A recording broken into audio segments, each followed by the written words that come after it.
Hai guys, perkenalkan nama saya Angkin Jurumana NIM 1217014. Video ini akan menjelaskan 5 para ahli ekonomi kelembagaan baru. Ahli yang pertama yaitu ada Thorsten Mundefeblen, yaitu dia lahir pada 30 Juli 1857 dan dia meninggal pada 3 Agustus 1929. Dia adalah seorang ahli ekonom dan sosiolog berkebangsaan Amerika dan pemimpin pergerakan ekonomi institusional. Selain itu, dia juga populer atas kritik cerdasnya mengenai kapitalisme seperti yang dibuktikan dalam bukunya yang berjudul The Theory of the Leisure Class pada tahun 1899. Teori yaitu yang teori leisure class yang berarti waktu luang dan berarti kata leisure class itu sendiri teori yang menjelaskan tentang perilaku kehidupan seseorang dalam memanfaatkan waktu luang mereka.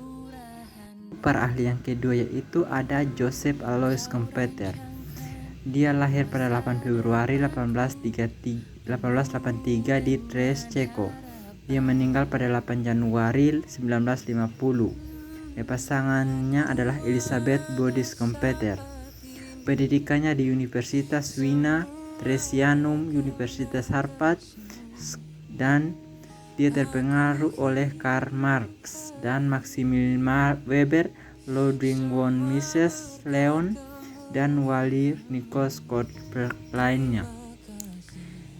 Dia sempat menjabat sebagai Menteri Keuangan Australia pada tahun 1999.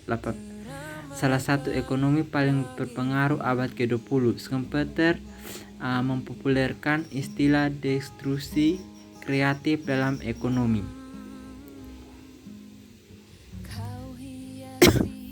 Ini adalah teorinya. Dia berpendapat bahwa sistem ekonomi kapitalis merupakan landasan pembangunan dan sistem ekonomi yang paling baik untuk menciptakan pembangunan ekonomi yang pesat. Pembangunan ekonomi adalah kenaikan output yang disebabkan oleh inovasi yang dilakukan.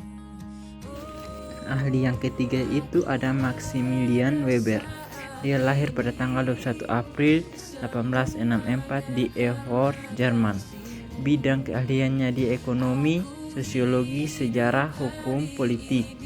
Dia alma maternya dari Universitas Berlin, Universitas Heidelberg. Dia dianggap sebagai salah satu pendiri awal dari ilmu sosial dan administrasi negara modern. Karya utamanya berhubungan dengan rasionalisasi dalam sosiologi agama dan pemerintah.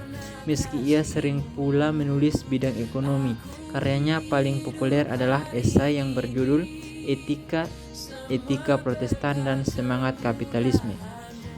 Teorinya adalah berpendapat bahwa agama adalah salah satu alasan utama bagi perkembangan yang berbeda antara budaya barat dan budaya timur.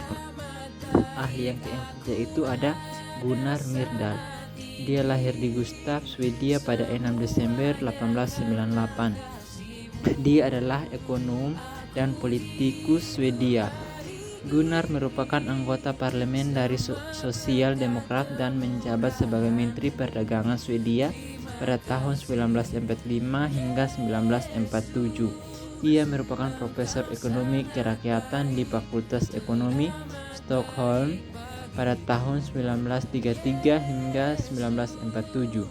Ia menerima Nobel Ekonomi pada tahun 1974 yang dibagi dengan Frederick August Hayek.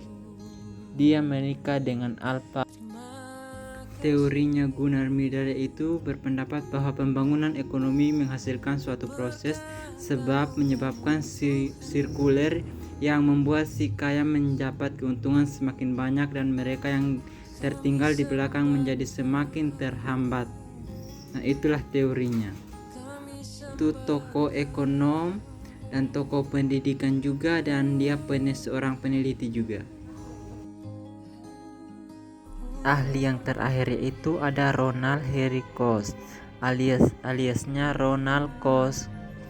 Dia lahir di London pada tanggal 29 bulan 12 1910. Zodiaknya dia Capricorn. Teori yang dikemukakan adalah Suatu pendapat yang menyatakan jika pihak-pihak swasta dapat melakukan tawar-menawar mengenai alokasi sumber-sumber daya tanpa harus mengeluarkan biaya, mereka dapat menyelesaikan suatu masalah eksternal mereka sendiri. Itulah penjelasan kelima para ahli ekonomi kelembagaan baru dari saya. Terima kasih.